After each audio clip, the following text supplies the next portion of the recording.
வணக்கம் நண்பர்களே! எல்லாரும் எப்படி இருக்கீங்க? நான் ரொம்ப நல்லா இருக்கேன். இன்னைக்கு வீடியோ வந்து ஒரு வருஷத்துக்கான சிறுக சிறுக சேமிச்சு நம்ம எப்படி வந்து பணம் சேமிக்கலாம் அப்படின்றத தான் பார்க்க போறோம்.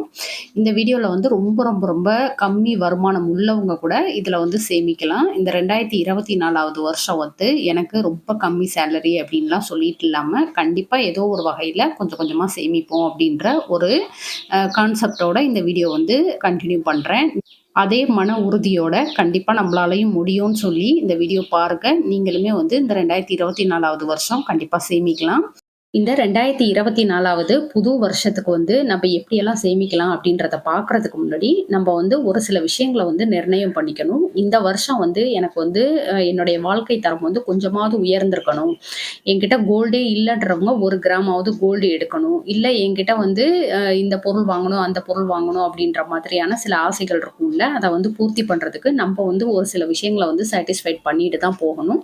அப்படி இருக்கிறப்போ நிச்சயமா நம்மளால வந்து அந்த பொருள அடைய முடியும். நான் சொல்றது வந்து விலை உயர்ந்த பொருட்கள சொல்றேன். ஒரு சாதாரண பொருட்களுக்கு சொல்லல. விலை உயர்ந்த பொருட்கள் தங்கம், வைரம் இந்த மாதிரி வீடு வாங்குறது, இடம் வாங்குறது இந்த மாரி ஒரு சில விஷயங்களுக்கு வந்து சிறுக சிறுக சேமிச்சா மட்டும் தான் முடியும் அப்படின்றப்போ, ஒரு ரூ. 100வா இருக்கட்டும், ரூ. 500வா இருக்கட்டும், ரூ. 1000வா இருக்கட்டும், அத கூட வந்து ரொம்ப பார்த்து கவனமா சேமிக்கிறப்போ நம்மளாலயும் முடியும். கட்டாயமா இந்த வீடியோ வந்து உங்களுக்கு யூஸ்ஃபுல்லா இருக்கும். இதோட இதுல வந்து மினிமமா ஒரு 5000த்துல இருந்து மேக்ஸிமம் 14,000 வரைக்கும் எவ்வளோ ஈஸியா சேமிக்கலாம் அப்படின்னு சொல்லிட்டு தனித்தனியா சொல்லியிருக்கேன். இது வந்து எல்லாருக்குமே எல்லா வகையான சேலரி உள்ளவங்களுக்குமே வந்து ரொம்ப யூஸ்ஃபுல்லா இருக்கும். ஸோ வீடியோ வந்து ஸ்கிப் பண்ணாம ஃபுல்லா பாருங்க. ஒரு பழமொழி வந்து நம்ம ஊர் சைடு சொல்லுவாங்க இல்லையா? "ஏழையா பொறக்கலாம், ஆனா ஏழையா சாகக்கூடாது" அப்படின்னு சொல்லிட்டு. நம்ம வந்து அதவே கொஞ்சம் மாத்தி, ஏழையா பொறக்கலாம். அது தப்பு கிடையாது. ஆனா ஏழையாவே வாழக்கூடாது அப்படின்றது தான் நம்மளுடைய கான்செப்ட்டா எடுத்துக்கணும். ஏன்னா நம்ம ஏன் அந்த எண்ட் வரைக்கும் போயிட்டு, அது வரைக்கும்லாம் வெயிட் பண்ணக்கூடாது. ஏழையா வாழக்கூடாது. அந்த ஏழ்மை நிலைய வந்து கண்டிப்பா நம்ம வந்து மாத்தணும் அப்படின்ற ஒரு உறுதியா இருந்து, நம்ம வந்து எல்லாருமே உழைக்கிறோம். ஆனா அந்த உழைக்கிற பணத்த வந்து மிச்சப்படுத்தி சேமிக்கிறதுக்கு ஆரம்பிச்சோம் அப்படின்றப்போ, இந்த ஏழ்மை நிலை அப்படின்றது வந்து கண்டிப்பா மாறும் அப்படின்றது என்னுடைய அனுபவம். என் வாழ்க்கையில நான் கத்துக்கிட்ட அனுபவம் அது. அத தான் வந்து உங்களுக்குமே ஒவ்வொரு வீடியோலயுமே சொல்றேன். ஸோ வாங்க, கண்டிப்பா உங்களாலயுமே முடியும். உங்கள என்கரேஜ் பண்றதுக்கு நான் இருக்கேன். உங்களுடைய முயற்சிய போட்டீங்க அப்படின்னாக்கா, கண்டிப்பா உங்களால முடியும். அடுத்து நம்மள்ல நெறைய பேர் சொல்லக்கூடியது வந்து, எனக்கு குறைஞ்ச வருமானம் அப்படின்ட்டு நம்ம நெனைக்கிறோம். ஆனா அது மாரி இல்லாம, அந்த குறைஞ்ச வருமானத்தில கூட எப்படி வந்து சேமிக்கலாம்? குறைஞ்ச வருமானம் அப்படின்றப்ப, குறைஞ்ச அளவுல சேமிக்க ட்ரை பண்ணுங்க. ஏதோ ஒரு வகையில சேமிப்பு அப்படின்றது பண்றப்போ, நிச்சயமா நம்ம வாழ்க்கை தரம் வந்து உயர்ந்துட்டே இருக்கும். இப்ப நம்ம சொல்லக்கூடிய சேவிங்ஸ் வந்து தின வருமானம் ரூ. 100வா இருக்கிறவங்க கூட இந்த சேவிங்ஸ வந்து பண்ண முடியும். கண்டிப்பா உங்களால முடியும் அப்படின்ற ஒரு நம்பிக்கையோட ஆரம்பிங்க. உங்களாலயும் வந்து ஒரு குறிப்பிட்ட தொகை வந்து சேமிக்க முடியும். அதாவது நான் சொல்றது வந்து தின வருமானமா ரூ. 100 இருக்கிறவங்க கூட வீட்டு செலவுகள் போக மிச்ச காசுல வந்து சேமிச்சு இந்த சேவிங்ஸ வந்து கன்டின்யூ பண்ண முடியும். இதுல நம்ம வந்து என்ன மாதிரி சேவிங்ஸ் பார்க்க போறோம் அப்படின்னாக்க, ஒவ்வொரு தேதிப்படியும் நம்ம வந்து சேமிக்க போறோம். அதாவது இன்னைக்கு 1ஆம் தேதி அப்படின்னாக்க, என்ன ரூபாய் எடுத்து வைக்க போறோம். 2ஆம் தேதினா என்ன ரூபாய் எடுத்து வைக்க போறோம். அந்த மாதிரி வந்து தேதிப்படி நம்ம வந்து சேமிக்க போறோம்.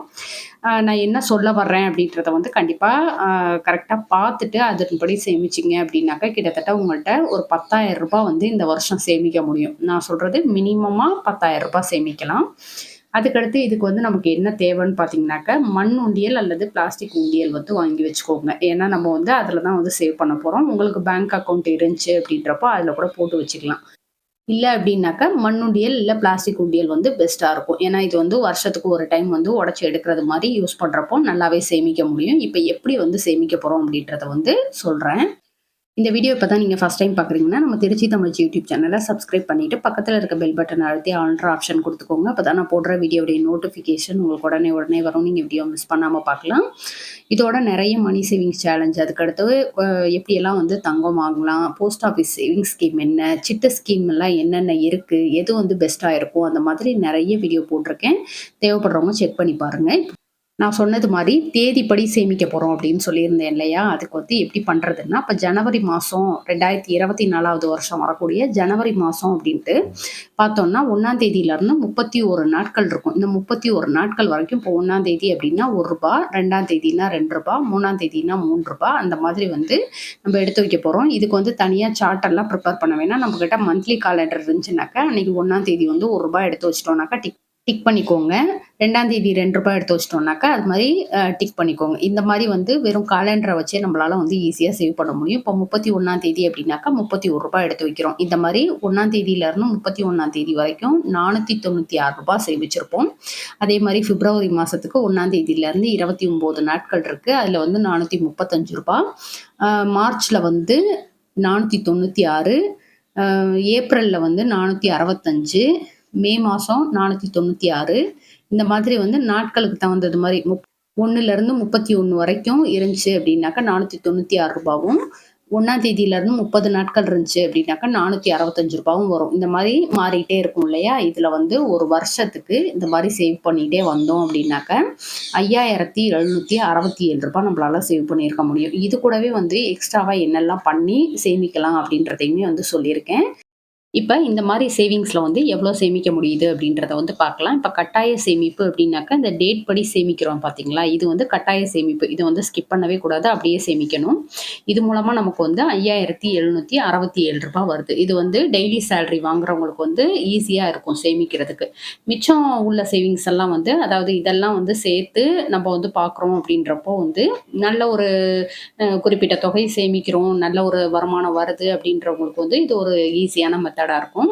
டெய்லி சேலரி வாங்குறவங்க, அதாவது ரூ. 100 மட்டும் தான் ஒரு நாளைக்கு வருமானம் அப்படின்றவங்க வந்து இந்த மாதிரி சேமிக்கிறது வந்து அவங்களுக்கு பெஸ்ட்டா இருக்கும். இந்த ஃபர்ஸ்ட்டு சொல்லியிருக்கிறது.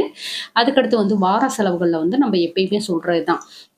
சிக்கனமா இருந்து இந்த நான்வெஜ் எடுக்கிறது, அதுக்கடுத்து வந்து காய்கறி வாங்குறதுலலாம் அட்லீஸ்ட் ஒரு ரூ.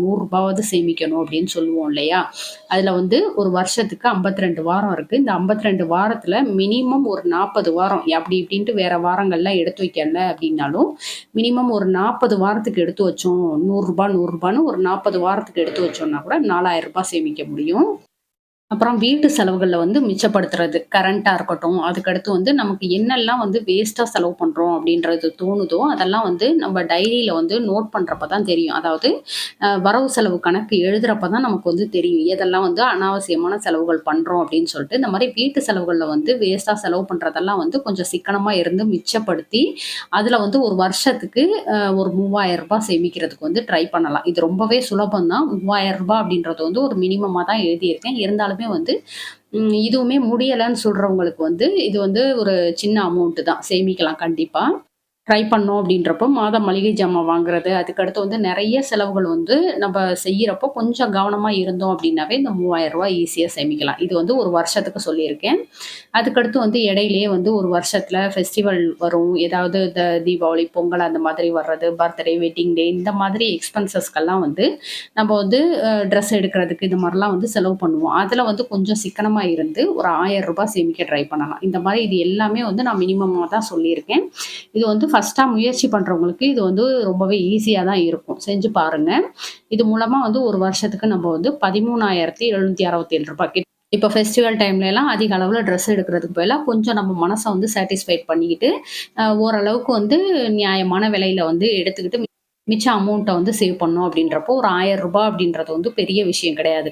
கண்டிப்பா சேவ் பண்ணலாம். இது எல்லாமே வந்து ட்ரை பண்ணி பாருங்க. ட்ரை பண்றப்ப தான் நமக்கு வந்து எல்லாமே பெஸ்ட்டா இருக்கும். நம்பளாலயும் முடியுன்ற தன்னம்பிக்கை வரும். தன்னம்பிக்கை வந்துருச்சு அப்டின்னாவே நம்மளுடைய செலவுகள வந்து குறைக்க ஆரம்பிச்சுருவோம். சேமிப்ப அதிகப்படுத்துவோம். இந்த வருஷம் வந்து நம்ம எல்லாத்துக்குமே வந்து ரொம்ப நல்ல வருஷமா இருக்கணும் அப்டின்னாக்க, சேவிங்ஸ் அப்டின்றத வந்து கண்டிப்பா கடைபிடிங்க. ஓகே ஃப்ரெண்ட்ஸ், இந்த வீடியோ உங்களுக்கு பிடிச்சிருந்தா லைக் பண்ணிக்கோங்க. உங்க ஃப்ரெண்ட்ஸ்க்கும் ஷேர் பண்ணுங்க. நம்ம திருச்சி தமிழ் யூடியூப் சேனல கண்டிப்பா சப்ஸ்கிரைப் பண்ணிட்டு பாருங்க. Thank you.